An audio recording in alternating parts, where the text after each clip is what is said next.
Hi everyone, welcome back. This week I'm officially kicking off my summer garden starts, and today I'm sharing what seeds I'm starting right now and how I'm winter sowing them using 1 gallon jugs with a little twist on the usual method.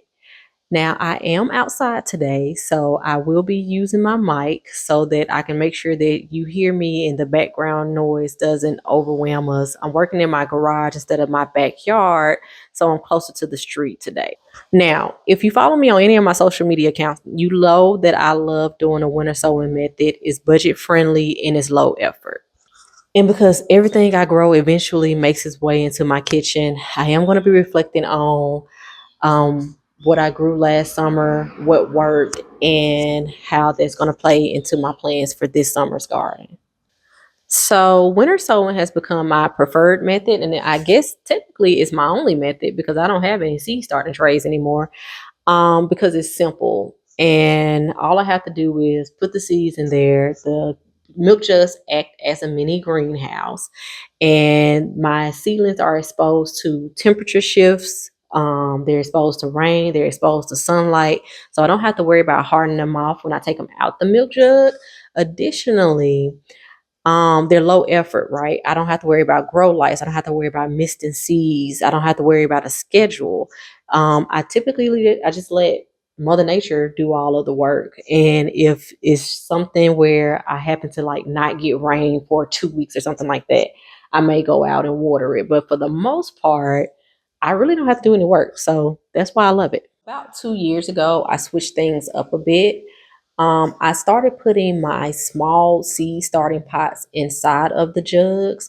And this really helped with my workflow because I could remove a seedling as needed and not have to worry about disturbing the roots for the other seedlings. And then also, I found that sometimes my roots would become entangled and I would accidentally damage a seedling trying to pull the roots apart. So it just helped with me protecting my seedlings and then just my structure and workflow in my garden as well. This is where I store my seeds. I have a binder and I have the back of the pages separated out to the months that I start my seeds as well as which seeds need to be direct sown or soil block. First up, what I'm going to be doing this weekend is my tomato plant. Last summer, I only grew one Roma plant, and honestly, it did way better than I expected. I was able to can about 5 jars of whole tomatoes and 2 jars of tomato sauce, but we went through that supply pretty quickly over the winter. This year, I'm doubling it. I'm planning for at least 2 tomato plants because I know how much we actually use, and I love to stretch that pantry supply a little further next winter. I'm also going to be doing my pepper plants this weekend. So I'm going to be doing one hot pepper plant and I'm going to be doing one sweet pepper plant.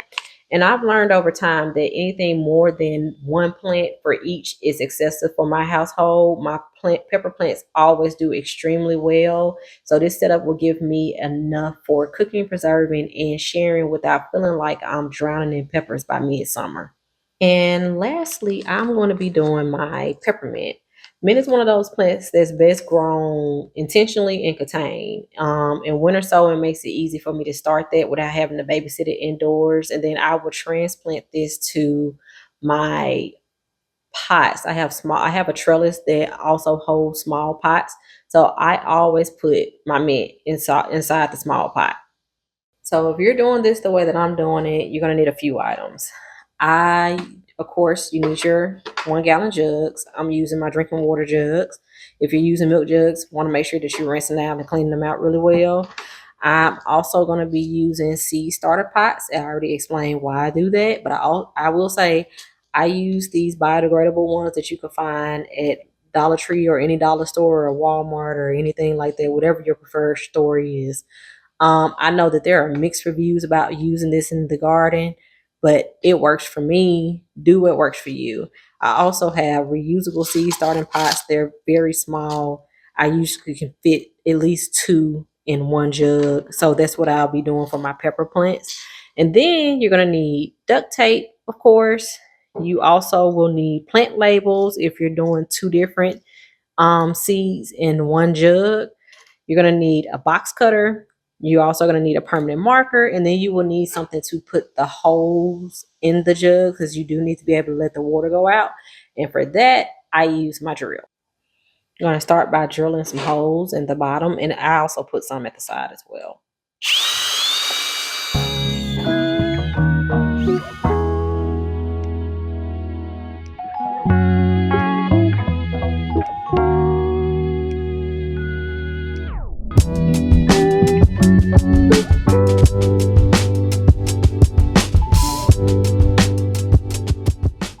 Once you got your holes in there, you can go ahead and take it, and you're going to cut around here, trying to keep it as centered as possible, and you're going to leave it where this part is still attached, so it creates like a hinge effect.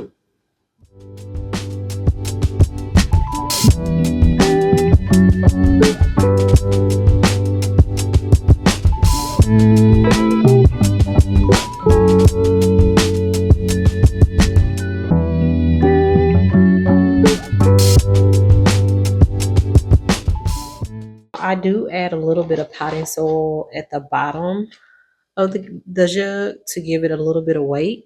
And then we're going to start with the pepper plants first. And I'm just going to place these 2 containers in there and add some more soil and then add my seeds.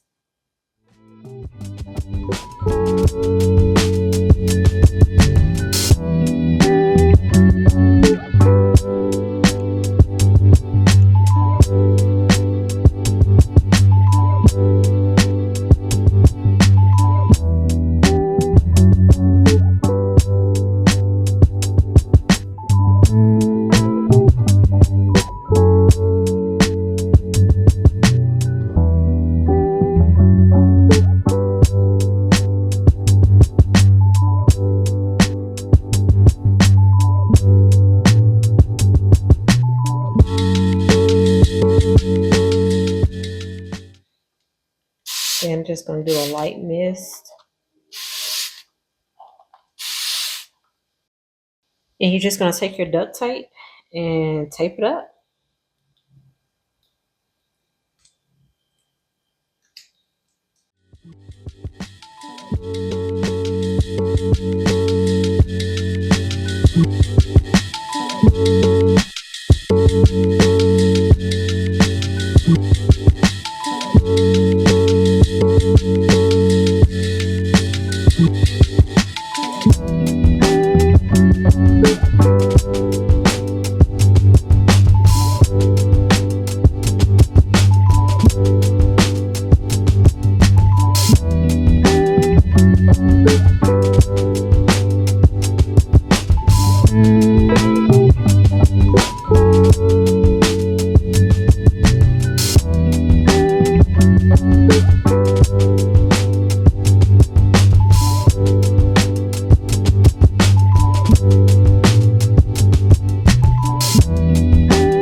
You want to make sure that you are closing up any gaps that you might see. So that's why I'm going back over it again with a second layer. I'm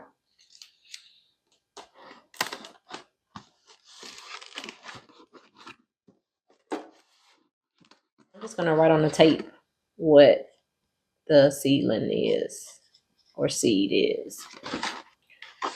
You want to make sure that you are removing the lid because that is how it will collect rainwater anytime that it rains. And that's pretty much the process. I need to do the exact same thing for my tomato seeds as well as my mint seeds. But I wanted to show you all really quickly one of the things that I do with the biodegradable pots. So I always cut out a small section on each side of the pot so that my roots won't be bound. I have a little hole at the bottom, but I found that this helps out, especially if that doesn't break down at the bottom very quickly. Sometimes I also will, when I pull this out and get ready to transfer it, I will just pull that whole bottom section off, and it makes it easier because it's usually wet and soggy anyway. And so that makes it easier for me to just tear off that bottom section and put it directly into the area that I'm getting ready to transplant it to.